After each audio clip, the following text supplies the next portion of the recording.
Super Bowl 42 occurred on February 3, 2008 at University of Phoenix Stadium in Glendale, Arizona, and remains one of the most shocking upsets in sports history. The New England Patriots entered the game with a perfect 18-0 record, having dominated the entire 2007 season and were heavily favored to complete the first undefeated season since the 1972 Miami Dolphins. The Patriots' offense, led by quarterback Tom Brady and coach Bill Belichick, had broken numerous records that season, including most points scored in a single season with 589 points. Their opponents, the New York Giants, had barely made the playoffs as a wild-card team with a 10-6 record and were given little chance of victory by most analysts and fans. The game itself was a defensive struggle, with both teams managing only field goals in the first half as the Patriots led 7-3 at halftime. The defining moment came late in the fourth quarter, with the Giants trailing 14-10 and facing 3rd and 5 from their own 44-yard line. Giants quarterback Eli Manning appeared to be sacked by multiple Patriots defenders, but somehow escaped the grasp of Adalius Thomas and Richard Seymour before scrambling to his right and launching a pass downfield. Wide receiver David Tyree made an incredible catch, pinning the ball against his helmet while falling backward, with Patriots safety Rodney Harrison draped over him. This 32-yard reception became known as the helmet catch and is considered one of the greatest plays in Super Bowl history. The catch set up the Giants for their game-winning touchdown pass from Manning to Plaxico Burress with 35 seconds remaining, giving New York a 17-14 victory. The upset denied the Patriots their perfect season and established Eli Manning as a clutch performer on the biggest stage, while David Tyree became a legend despite catching only 4 passes in the entire game. Super Bowl 51 took place on February 5, 2017 at NRG Stadium in Houston, Texas, and featured the most dramatic comeback in Super Bowl history. The New England Patriots faced the Atlanta Falcons in what appeared to be a mismatch, as Atlanta's explosive offense, led by quarterback Matt Ryan and coordinator Kyle Shanahan, had dominated throughout the playoffs. The Falcons controlled the first half, completely taking a 21-3 lead at halftime and extending it to 28-3 early in the third quarter after a pick-six by Robert Alford and efficient offensive execution. Patriots quarterback Tom Brady struggled early in the game, throwing an interception for a touchdown and appearing frustrated by Atlanta's aggressive defensive pressure. The comeback began slowly as the Patriots scored their first touchdown late in the third quarter on a 5-yard pass from Brady to James White, cutting the deficit to 28-9 after a failed 2-point conversion. The Patriots' defense began forcing turnovers while their offense found rhythm as Brady connected with Danny Amendola for a 6-yard touchdown and successful 2-point conversion, making the score 28-20, with 5:56 remaining in regulation. Atlanta appeared to regain control with a long completion to Julio Jones, putting them in field goal range, but a sack by Trey Flowers and holding penalty pushed them out of range and forced a punt. Brady then led a masterful drive capped by a 1-yard touchdown run by James White with 57 seconds left, followed by another successful 2-point conversion to tie the game 28-28 and send it to the first overtime in Super Bowl history. The Patriots won the coin toss and Brady methodically drove down the field, completing passes to Amendola and White before White punched in the game-winning touchdown from 2 yards out. The 25-point comeback surpassed the previous record of 10 points and cemented Brady's legacy while devastating the Falcons, who had been 1 quarter away from their first championship in franchise history. Super Bowl 43 occurred on February 1, 2009 at Raymond James Stadium in Tampa, Florida, and is remembered for featuring 2 of the greatest plays in Super Bowl history within a span of 6 minutes.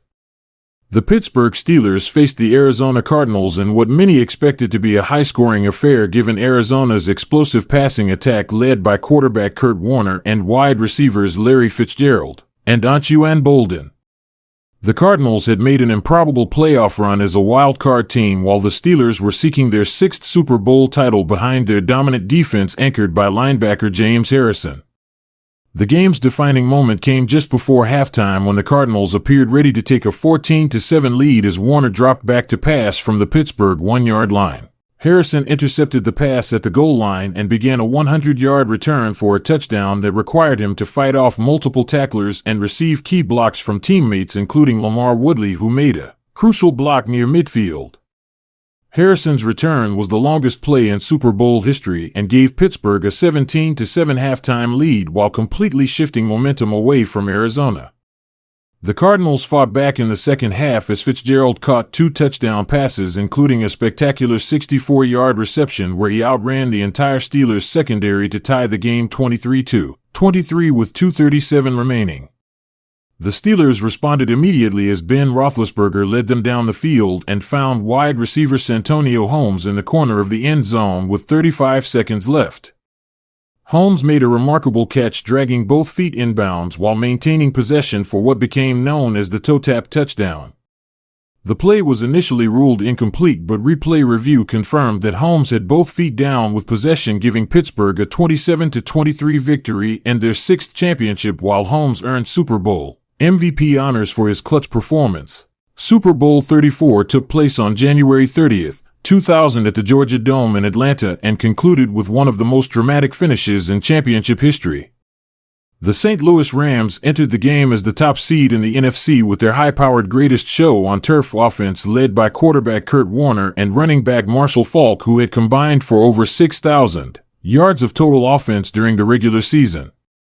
The Tennessee Titans had made an unlikely playoff run behind quarterback Steve McNair and running back Eddie George, while their defense had allowed the fewest points in the AFC during the regular season.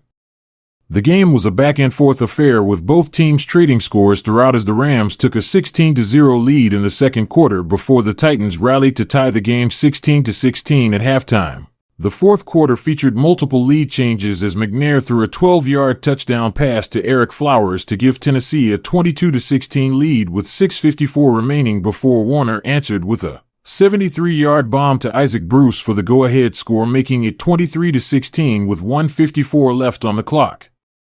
The Titans got the ball back and McNair began driving them down the field, completing key passes to Frank Wycheck and Jackie Harris while also scrambling for crucial first downs despite taking several hard hits from the Rams' defense. With 6 seconds remaining, the Titans faced 4th and goal from the Rams' 10-yard line as McNair took the snap and found Kevin Dyson on a slant route over the middle. Dyson caught the pass at the 5-yard line and lunged toward the goal line, but was tackled by Rams linebacker Mike Jones at the 1-yard line as time expired in what became known simply as the tackle. The play was reviewed extensively, but officials confirmed that Dyson's knee was down inches short of the goal line, preserving the Rams' 23-16 victory and their first championship since moving from Los Angeles. The finish was devastating for the Titans, who had come within 1 yard of forcing overtime and potentially winning their first Super Bowl title in franchise history. Super Bowl 25 occurred on January 27, 1991 at Tampa Stadium in Florida and took place during the height of the Persian Gulf War, creating a unique atmosphere of patriotism and tension. The New York Giants faced the Buffalo Bills in what became known as one of the most evenly matched Super Bowl contests, as both teams had dominated their respective conferences during the 1990 season. The Bills featured their high-octane no-huddle offense led by quarterback Jim Kelly and running back Thurman Thomas, while the Giants relied on their powerful ground game anchored by Otis Anderson and a suffocating defense. The game plan employed by Giants coach Bill Parcells was to control the clock and keep Buffalo's explosive offense off the field by running the ball extensively and converting third downs. This strategy worked effectively as the Giants controlled the ball for over 40 minutes while limiting the Bills to just 19 minutes of possession time throughout the game. The scoring was minimal, with both teams struggling to reach the end zone as the Giants led 12-3 at halftime on 4 Matt Barr field goals, while the Bills managed only 1 Scott Norwood field goal. The second half featured more offensive production as the Bills took a 19-12 lead in the fourth quarter on a 31-yard touchdown pass from Kelly to James Lofton and a 2-point conversion. The Giants responded with a methodical 14-play drive that consumed over 7 minutes of clock time and culminated in a 1-yard touchdown run by Anderson with 7:20 remaining to cut the deficit to 19-17 after missing the extra point attempt. Buffalo appeared poised to extend their lead when they drove deep into Giants territory but settled for another field goal attempt that Norwood missed from 47 yards, keeping the score 19-17 with 4:06 left. The Giants then mounted another time-consuming drive that resulted in a 21-yard field goal by Barr, giving New York a 20-19 lead with 7:20 showing on the clock. The Bills got the ball back with enough time for one final drive as Kelly completed several key passes to move Buffalo into field goal range. With 8 seconds remaining, the Bills lined up for a 47-yard field goal attempt by Norwood, who had made a similar kick earlier in the game.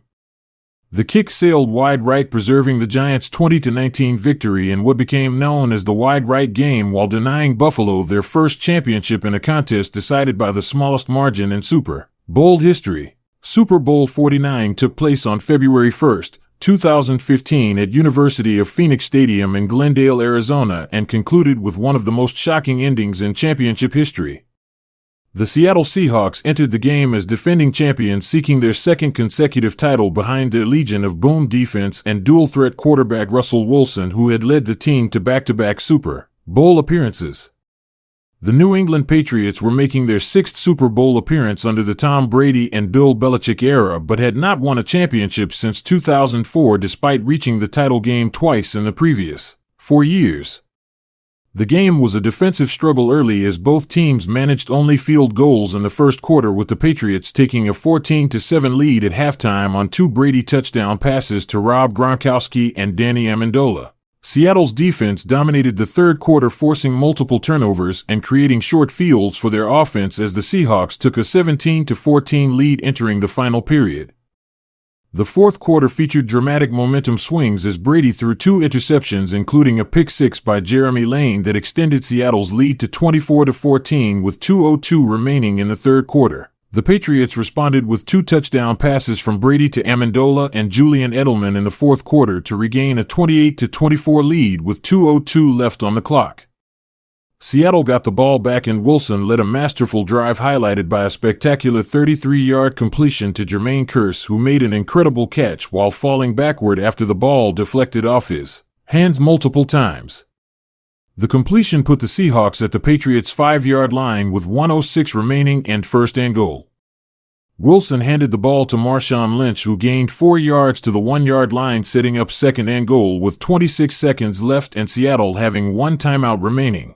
Instead of giving the ball to Lynch, who had been virtually unstoppable in short yardage situations throughout his career, Seattle inexplicably called for a pass play as Wilson attempted to throw a quick slant to Ricardo Lockett. Patriots rookie cornerback Malcolm Butler jumped the route and intercepted the pass at the goal line, preserving New England's 28-24 victory in one of the most controversial play calls in sports history. The interception denied Seattle their second consecutive championship while giving Brady his 4th Super Bowl title and validating the Patriots' dynasty after a decade-long championship drought. Super Bowl 36 occurred on February 3, 2002 at the Louisiana Superdome in New Orleans and marked the beginning of the New England Patriots dynasty under Tom Brady and Bill Belichick. The Patriots entered the game as heavy underdogs against the St. Louis Rams, who were defending champions, and featured their high-powered greatest show on turf offense led by quarterback Kurt Warner and an array of skilled position players including Marshall Faulk, Isaac Bruce, and Torrey Holt. The Rams had averaged over 31 points per game during the regular season, while the Patriots had relied primarily on their defense and running game to reach their first Super Bowl since 1996. Brady was a second-year quarterback who had taken over as starter only after Drew Bledsoe suffered a life-threatening injury earlier in the season and was making his first Super Bowl appearance at age 24. The Patriots' game plan focused on disrupting the Rams' timing-based passing attack through aggressive defensive pressure while controlling the ball on offense to limit St. Louis possessions. This strategy proved effective early as the Patriots built a 14-3 lead at halftime on touchdown passes from Brady to David Patton and Mike Vrabel, while their defense forced multiple turnovers and pressured Warner consistently.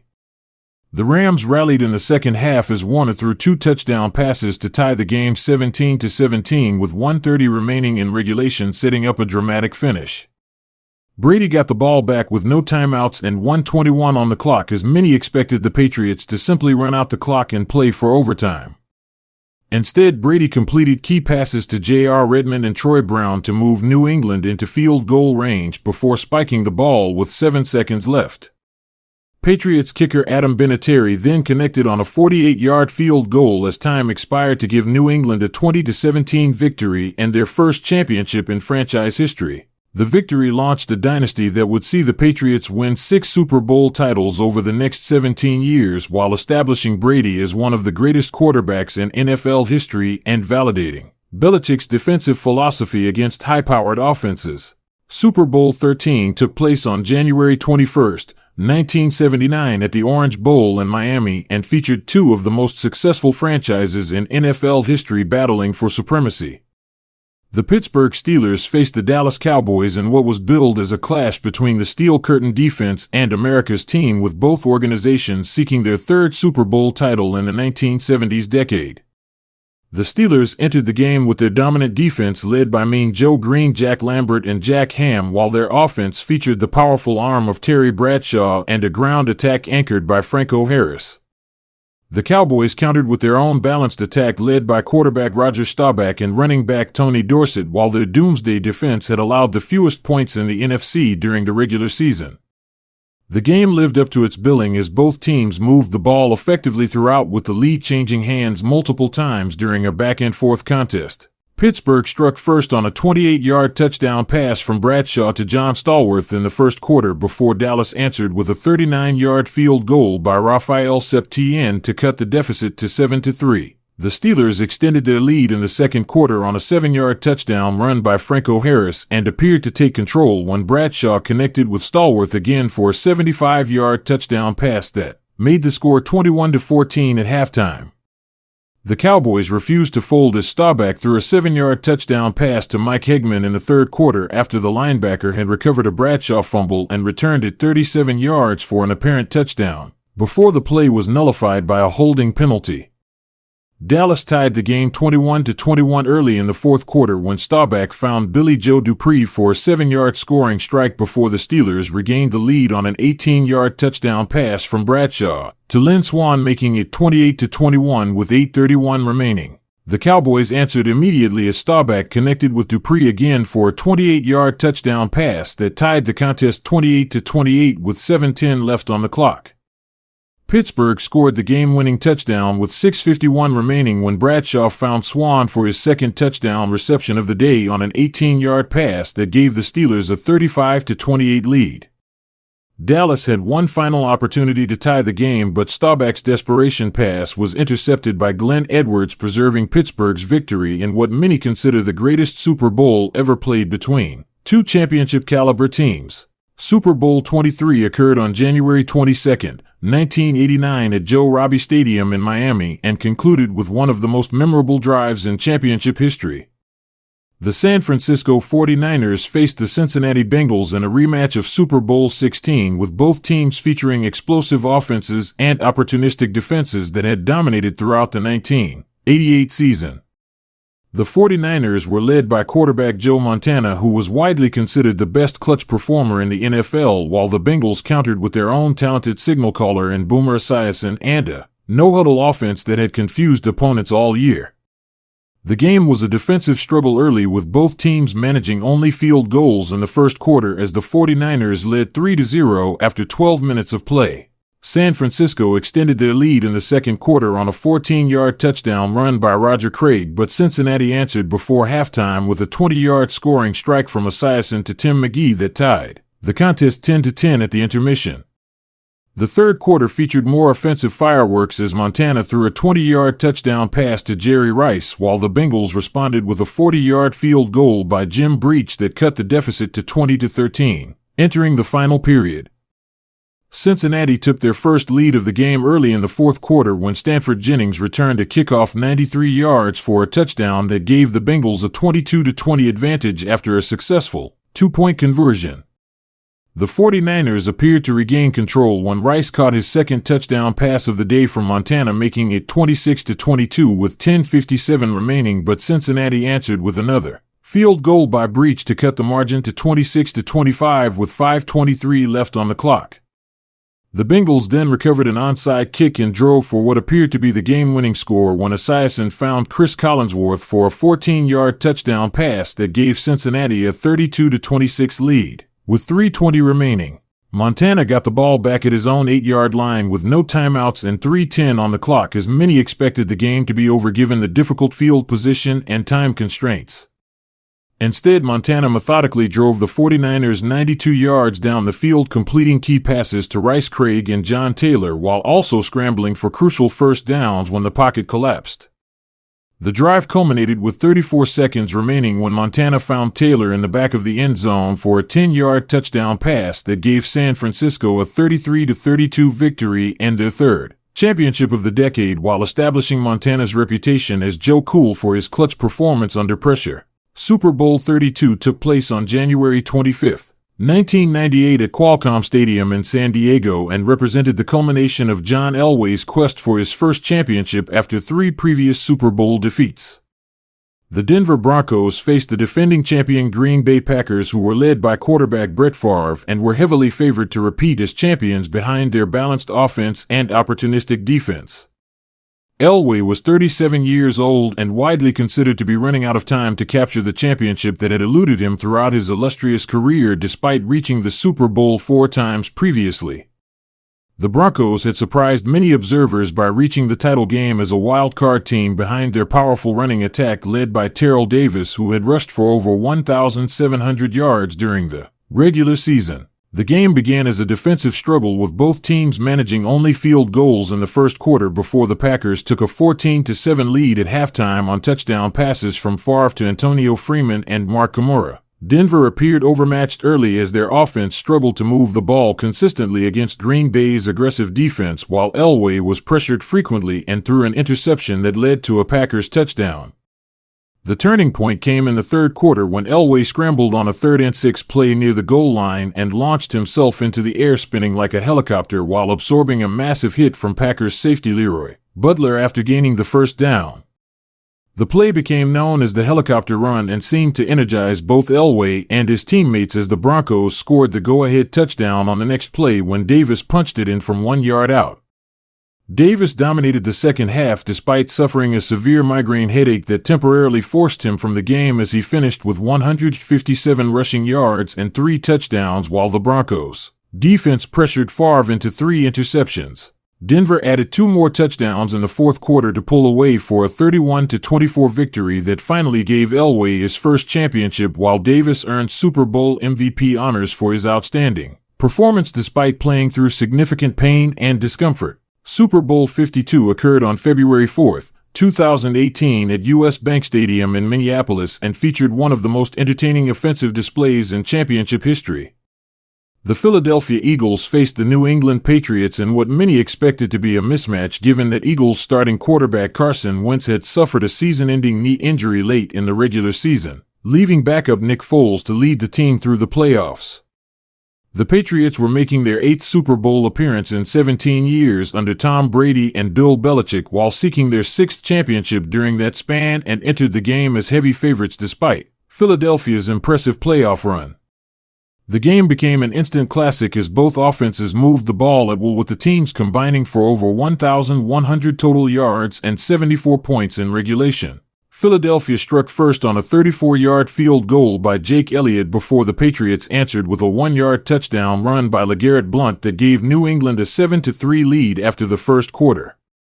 The scoring accelerated dramatically in the second quarter as both teams found the end zone multiple times, with the Eagles taking a 15-12 lead on touchdown passes from Foles to Alshon Jeffrey and a remarkable trick play that became known as the Philly Special. The play came on 4th and goal from the Patriots' 1-yard line with 38 seconds left in the first half as Foles lined up in the shotgun formation before moving to the right side of the field as running back Corey Clement took the direct snap and pitched the ball to tight end Trey Burton, who then threw a touchdown pass to Foles, who had leaked out to the left corner of the end zone. The touchdown gave Philadelphia a 22-12 halftime lead and became an iconic moment that symbolized the Eagles' fearless approach throughout the playoffs. The Patriots rallied in the second half as Brady threw touchdown passes to Rob Gronkowski and Chris Hogan, while also running for a score himself, as New England took a 33-32 lead with 9:22 remaining in the fourth quarter. Philadelphia answered immediately as Foles connected with Zach Ertz for an 11-yard touchdown pass with 2:21 left that gave the Eagles a 38-33 advantage after a successful 2-point conversion. Brady got the ball back with enough time for one final drive, but his desperation pass was stripped away by Eagles defensive end Brandon Graham and recovered by Derek Barnett with 2:09 remaining. Philadelphia added a field goal by Elliott to extend their lead to 41-33, and the Patriots' final drive ended unsuccessfully when Brady's Hail Mary pass fell incomplete in the end zone. The victory gave the Eagles their first Super Bowl championship in franchise history, while Foles earned MVP honors for his outstanding performance against the Patriots' defense. Super Bowl VII took place on January 14, 1973 at the Los Angeles Memorial Coliseum and featured the Miami Dolphins attempting to complete the only perfect season in modern NFL history. The Dolphins entered the game with a 16-0 record after dominating throughout the 1972 regular season and playoffs behind their powerful ground attack known as the perfect backfield featuring Larry, Kasonka, Jim Keek, and Mercury Morris.